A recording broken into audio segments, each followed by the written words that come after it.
Hello hello. Sir, নমস্কার। হ্যাঁ, নমস্কার। ଭଲ ଅଛନ୍ତି ସାର୍?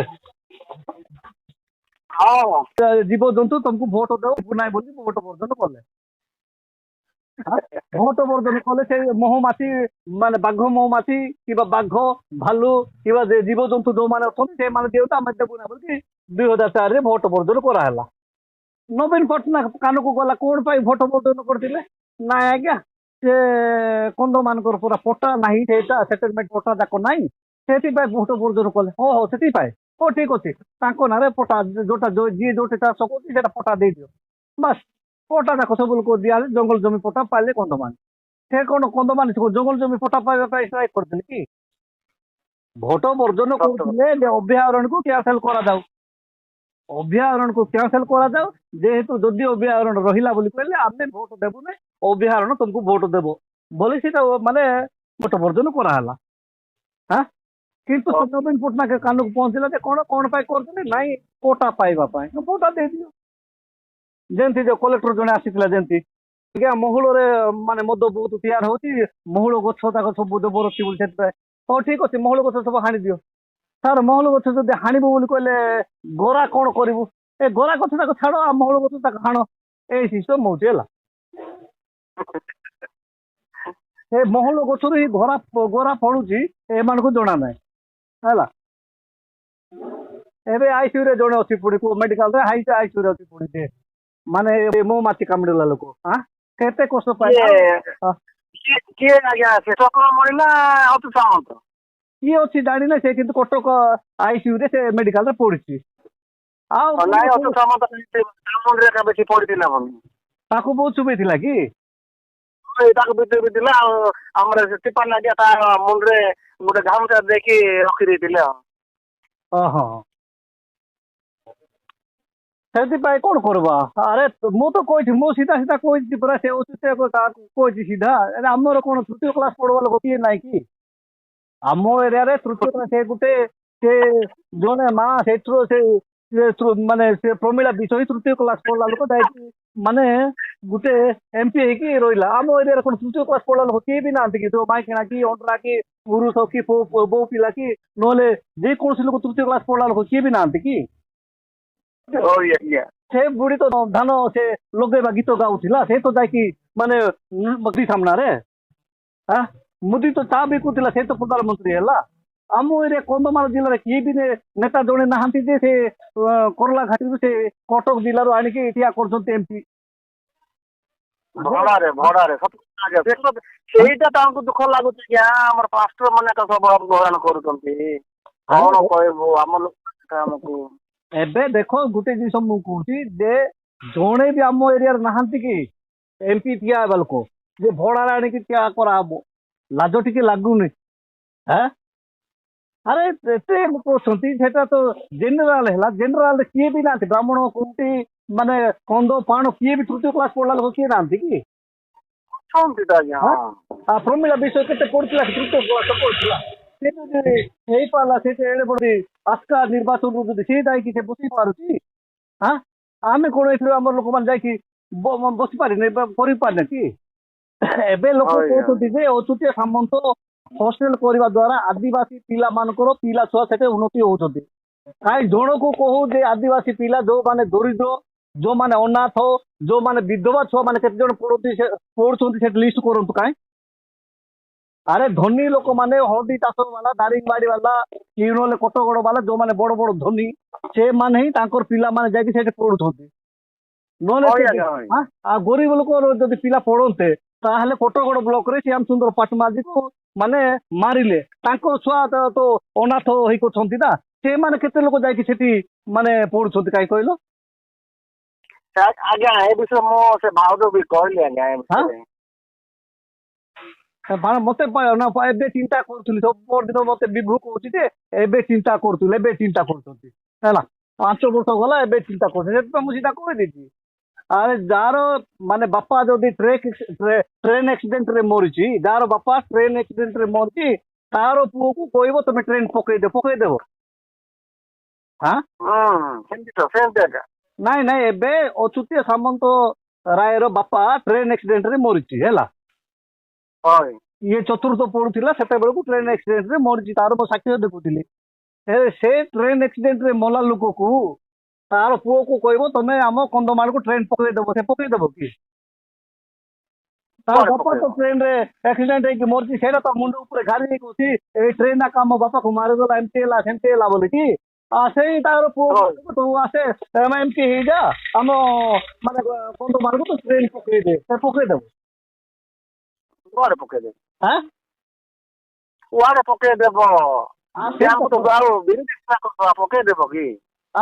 ସେଇଟା ପୁଣି ବାରମ୍ବାର କହିବ, ସେଇଟା ଟେବୁଲ ବାଡେଇକି ଯେ ନାଇଁ କନ୍ଧମାଳରେ ଟ୍ରେନ ପକେଇଦବ, ଯଦି ପକେଇଦବ ପକେଇଲା ନା କୋଟ ଆମର କୋଳ ମୁନିଗୁଡାରୁ କୋଟଗଡ ହଉଛି 45 କିଲୋମିଟର, 45 କିଲୋମିଟର ମାନେ ପକେଇଥାନ୍ତା। ଏଇଠି ତ ଜାଗା ଅନୁଗୁଳା କୋଡିପତି ନା, ଜଙ୍ଗଲ ଅଛି, ପୋଡି ହଁ କାଟିକି ଆସିପାରିବ। ଏଇ ଏପଟେ ସିନା ଆସିପାରିବ ନାଇଁ, ଅନ୍ତତଃ କନ୍ଧମାଳ ଟ୍ରେନ ଆସିବା ଦରକାର, କନ୍ଧମାଳକୁ ଆସିଥାନ୍ତା। ଅନ୍ତତଃ କିଛି ନହେଲେ ଆମ ବୋର୍ଡରକୁ ଦୁର୍ଗା ପକାଇଲେ ଆସିଥାନ୍ତା, ପୁଣି ବଣ୍ଡା ପିପଲି ପର୍ଯ୍ୟନ୍ତ ଆସିଥାନ୍ତା ବୋଲେ 20 କିଲୋମିଟର। ସେ 20 କିଲୋମିଟର 25 କିଲୋମିଟର ଆଣିପାରୁନା। ସେ ପୁଣି ଟ୍ରେନ ପକେଇଦେବ, ଏ ମାନେ ପୁଣି ଇଏ କରିବେ। ଆଉ 5 ବର୍ଷ ଗଲା ମୁଁ ଟ୍ରେନ ପକେଇଦେବି ଚୁକ୍ତି ଦେଇଥିଲା, ସବୁ ତ ଚାକିରି ଦେବି ବୋଲି କହିକି ଆଣିକି ସେ ଆତ୍ମା ନିଯୁକ୍ତି ମେଳା କରିକି ସବୁ ଲୋକକୁ କଣ କରିକି ସେ 3 ମାସ ଲେଖା ଟ୍ରେନିଂ ଦେଇକି ପଠେଇଲା ଦାଦନ ଖଟିବା ପାଇଁ। ସେମାନେ ଦାଦନ ଖଟିବେ, ଏଇଟା କହିଲେ ସୁଶାନ୍ତ କହୁଛି ବୋଲବେ ନାଇଁ କି? ନାଇଁ ଆଜ୍ଞା, ଏ ଦାଦନ ବିଷୟରେ ତ କାଲି ଆମେ ଆଲୋଚନା କରୁଥିଲୁ, କିନ୍ତୁ ଯୋଉ ପିଲାମାନଙ୍କୁ ବିଜୁ ବାହିନୀ ପିଲାମାନଙ୍କୁ ଯୁବ ବାହିନୀ ପିଲାମାନଙ୍କୁ ଟ୍ରେନିଂ ଦେଲେ ସେ ପିଲାମାନେ ଆଜି ଯାଇକି ଖେଳ ଦାଦନ କରୁଛନ୍ତି, ସେ ପିଲାମାନେ ଏବେ ପ୍ରଚାର କରୁଛନ୍ତି କଂଗ୍ରେସରେ ମିଶି। ହଁ ନାଇଁ ଦାଦନ କଣ ଦାଦନ ଏବେ ଆତ୍ମା ନିଯୁକ୍ତି ମେଳା କଲେ ଫୁଲବାଣୀ କଲା ପରେ ଆମର ସେ ବଡ ଭାଇର ଝିଅ ଏମାନେ ଯେତେ ଲୋକ ଏବେ ଆସିକି ଏଠୁ ଆସିଲା ପିଲା ଯାଇକି ଏବେ ଯେମିତି ହେଲେ ସେ କଣ ନର୍ସିଂ ଟ୍ରେନିଂ କରୁଛି। ହେଲେ କିଏ କଣ ଖାଇବ ଆମେ ଜାଣିନୁ, ଏବେ ମାନେ ଯେ ରୋଗ ହେଲେ ଜାଣିବ ୟାକୁ କଣ କ୍ଷୀର ଦିଅ, ଆକୁ କଦଳୀ ଦିଅ ନାହିଁ, ଆକୁ ଏଇଟା ଦିଅ ନା ବୋଲି ରୋଗୀକୁ ଯେମିତି ଚିନି ଡକ୍ଟର ମାନେ କହୁଛନ୍ତି ଆକୁ ଏ ଖାଦ୍ୟ ଦିଅ ବୋଲିକି। ସେମିତି ତମେ ଆତ୍ମା ନିଯୁକ୍ତି ମେଳା କଲା ପରେ କାହାର କୋଉ ଯୋଗ୍ୟତା ଅନୁସାରେ ସେ ଅନୁସାରେ ଟ୍ରେନିଂ ପଠେଇଲ ନାହିଁ, କାହାକୁ ନର୍ସିଂ ପାଇଁ, କାହାକୁ ଡକ୍ଟର ପାଇଁ, କାହାକୁ କୋଟା ପାଇଁ କାହିଁ ପଠେଇଲ ନାହିଁ? ତମେ ସେଇଠି କର ଦାଦନ ପାଇଁ କେମିତି ପଠେଇଲ? ଆଉ ମିଣ୍ଡା କମ୍ପାନୀରେ ଆଣିକି ଦାଦନ ଖଟେଇବାକୁ କେମିତି ପଠେଇଲ? ଏ ଦାଦନ ଖଟିବା ପାଇଁ 3 ମାସ ଲେଖା ଟ୍ରେନିଂ କରିକି ପଠଉଛ ବୋଲି କହିଲେ 3 ମାସ ଟ୍ରେନିଂ କଲା ବେଳକୁ ଅତି କମ ସେ 10,000 ଦରମା ହେଲେ 30,000 ତାଙ୍କର ବୁଡିଲା। 30,000 ଇଆଡେ ଲସ୍ ହେଲେ ସିଆଡେ ଆସିକି ଦାଦନ ଖଟିଲେ। ଏଇଟା ହଉଛି ଦେଶ ଶାସନ। ତୁଳନାରେ ସୁଶାନ୍ତ ମୁଁ ବିନା ଟ୍ରେନିଂ ରେ ଦେଇ ଦେଉଛି ତ 22,000 23,000 ପାଉଛନ୍ତି ଲୋକମାନେ। ମୋ ପାଖରେ କଣ୍ଟାକ୍ଟ କରିକି ବିନା ଟ୍ରେନିଂ ରେ ବିନା ଫେସବୁକ୍ ରେ ଛାଡ଼ିଛନ୍ତି, ଆମେ କଂଗ୍ରେସର ଗଡ଼ରେ ଆମେ ଇଏ କରୁଛୁ ବୋଲିକି ଛାଡ଼ିଛନ୍ତି। କଂଗ୍ରେସ ଗଡ଼ ଅର୍ଥ କଣ? କୋଟଗଡ଼ ହଉଛି କଂଗ୍ରେସର ଗଡ଼, ସେଇଟାକୁ ଆମେ ଦଖଲ କରୁଛୁ। ବ୍ରିଟିଶ ଲୋକ ସିନା ସେ ଦଖଲ କରୁଥିଲେ, ଏମାନେ ତମେ ଯଦି ସେମିତି ହେଡିଂ ଦେଉଛ ମାନେ କଂଗ୍ରେସର ଗୋଡ଼ ଭାଙ୍ଗିବା ଅର୍ଥ କଂଗ୍ରେସର ଗୁଡ଼ ଭାଙ୍ଗିବା ଅର୍ଥ ପାଣ କନ୍ଦକୁ ଭାଙ୍ଗିବା। ହେଲେ କନ୍ଦ ପାଣ ଯଦି ଏତିକି ବୁଝି ପାରବେ ନା ବୋଲେ କନ୍ଦ ପାଣ ସେଠି ରହିବା ଆବଶ୍ୟକ କି? ଗୋଡ଼ ଭାଙ୍ଗୁଛ ତ କଂଗ୍ରେସର ଗୁଡ଼ ଭାଙ୍ଗିବା ନାଇଁ କି? ସେଥିପାଇଁ ଲାଗି ପଡ କିଛି ହବ ନା, ହେଲା ଚାଲିବ ସେଟା ହରାଜିଟା ତ ଅଛି ତା ବୋଲି କଣ ଆମେ ନିରାଶ ହେଇକି କଣ ଇଏ କରିବା କି? ନା ତ ଅଛି ନା, କୋଟଗଡ଼ ଯେତେ ଯେମିତି କଲେ ବି ମାନେ କଂଗ୍ରେସ ଅଧିକ ଭୋଟ ନେବ ବୋଲି ନା ଅଛି, ନା ତ ରଖା ହେବ ନା।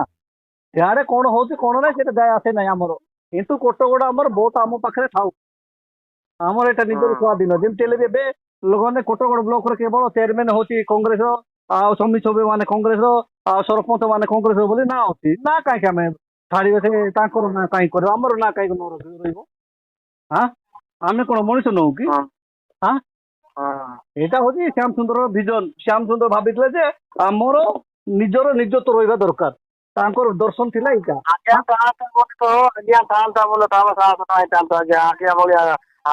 ବହୁତ ପିଲା କି ଡଷ୍ଟ ପିଲା କୋଟଗଡ଼ ବ୍ଲକରେ କିଏ ବି ଜନ୍ମେଇବେ ନାହିଁ ବୋଲି ଆମେ ପୁରା ଚିନ୍ତା କରୁଛୁ, ଦୁଃଖ ବି ଲାଗୁଛି। ଆଉ କଣ କରିବା, ଏବେ ମନେ ପକଉଛନ୍ତି ସମସ୍ତେ। ଆଜି ସେ କଥା ଅଛି ଦିଲ୍ଲୀ का लड्डू ସେମାନେ ଲୋକ କହୁଛନ୍ତି ଦିଲ୍ଲୀ का लड्डू जो खाएगा वो भी पछताएगा, जो नहीं खाएगा वो भी पछताएगा। ଏବେ ଦିଲ୍ଲୀ का लड्डू ଯୋଉ ଖାଇଲା, ଯୋଉମାନେ ଖାଇଛନ୍ତି ସେମାନେ ପସ୍ତଉଛନ୍ତି, ଯୋଉମାନେ ଖାଇନାହାନ୍ତି ସେମାନେ ପସ୍ତଉଛନ୍ତି। ଏବେ ନିକ ଆଗେ ରାସ୍ତା ଆମେ ଏମିତି ହାଣି ଦେଇକି ମାରି ଦେଇକି ଆମେ ରାତାରାତି ଆମେ ସୁବର୍ଣ୍ଣଗିରି ପଞ୍ଚାୟତରେ ସରପଞ୍ଚ ହେଇ କେମିତି କି ଆମେ ତ ଶାସନ କରିବୁ ବୋଲିକି ଭାବିଥିଲେ ସେମାନେ ପସ୍ତଉଛନ୍ତି। ଆଉ ଲୋକାଲ ଲୋକ ବି ସେ ଆମର ଟିକେ କେତେବେଳେ କେମିତି ଟିଙ୍ଗା ହେଇକି କହିଲେ ହଁ ଏମିତି କହିଲା ସେମିତି କହିଲା ଏଟା ହେଲା ସେଟା ହେଲା ବୋଲି କହୁଥିଲେ ତାର ବିରୁଦ୍ଧରେ ଯାଉଥିଲେ ସେମାନେ ବି ପସ୍ତଉଛନ୍ତି। ଏବେ ଯୋଉମାନେ ନିରୀହ ଗରିବ ଲୋକମାନେ ସେମାନେ ବି ପସ୍ତଉଛନ୍ତି ସେ ଥିଲେ ଆମେ ଏତେ କଷ୍ଟ ପାଇନଥାନ୍ତୁ ବୋଲି। ସେଇଟା ପରା କହୁଛନ୍ତି ଦିଲ୍ଲୀ का लोग जो खाएगा वो भी पछताएगा, जो नहीं खाएगा वो भी पछताएगा। ସବୁ ଲୋକ ପସ୍ତଉଛନ୍ତି ଏବେ। ନାଇଁ ସେ ଆମ ସୁଶାନ୍ତ ଥିଲେ ଆମ ପାଇଁ କିଛି ହେଲେ ପାର୍ଟି କରୁଥିଲେ ବୋଲି ସୁଶାନ୍ତ ତ ବଞ୍ଚିଛି କିନ୍ତୁ ଏବେ ଆସନ୍ତୁ ଆଜ୍ଞା ଆସନ୍ତୁ ଆଜ୍ଞା କଣ ଆସନ୍ତୁ ଆଜ୍ଞା ହଁ। ଆଉ ଯେତେବେଳେ ଥିଲା ବେଳେ ତ ହେ ଇଏ ଖରାପ ସିଏ ଖରାପ ଏମିତି ସେମିତି କହୁଥିଲ। ଏବେ କଣ ଆସନ୍ତୁ ଆସନ୍ତୁ ସେଥିପାଇଁ ନୂଆ ଭିଜନ ଧରିକି ଯିବା କରିବା କରିବା ତ ନାହିଁ ସେ ଛାଡ଼ିବାର ନାହିଁ। ସେ ପାହାଡ଼ ସଂଗ୍ରାମ ମଞ୍ଚକୁ ଆଉ ପୁନର୍ବାର ଟିକେ ରିପିଟ୍ କରିଦବା ମନ୍ତ୍ର ଟିକେ ତିଆରି କରିଦବା କଥା ନାଇଁ କି। ହଇ ହଇ ଶେଷ ଦିନରେ ସେ ମଞ୍ଚଟା ଦେଖନ୍ତୁ ନାଇଁ କି ପାହାଡ଼ ସଂଗ୍ରାମ ମଞ୍ଚ ଶ୍ୟାମ ସୁନ୍ଦର ପାଟମାଝୀ କରୁଥିଲେ ସେ ମଞ୍ଚଟା ଭାଙ୍ଗିଗଲା କି ଅଛି ଟିକେ ସେ ମଞ୍ଚ ନାଁରେ ଗୋଟେ ନୋଟିସ୍ ଫୋଟିସ୍ କରିକି ମଞ୍ଚକୁ ଟିକେ କେମିତି କଣ କରିବା ହେଲେ ଗୋଟେ ଡାକିକି କରିବା କଣ ହେଲା। ହଇ ହଇ ମଞ୍ଚକୁ ପୁନର୍ଗଠନ କରିବାକୁ ପଡିବ ନା ନାଇଁ କି। ହଇ। ହଁ।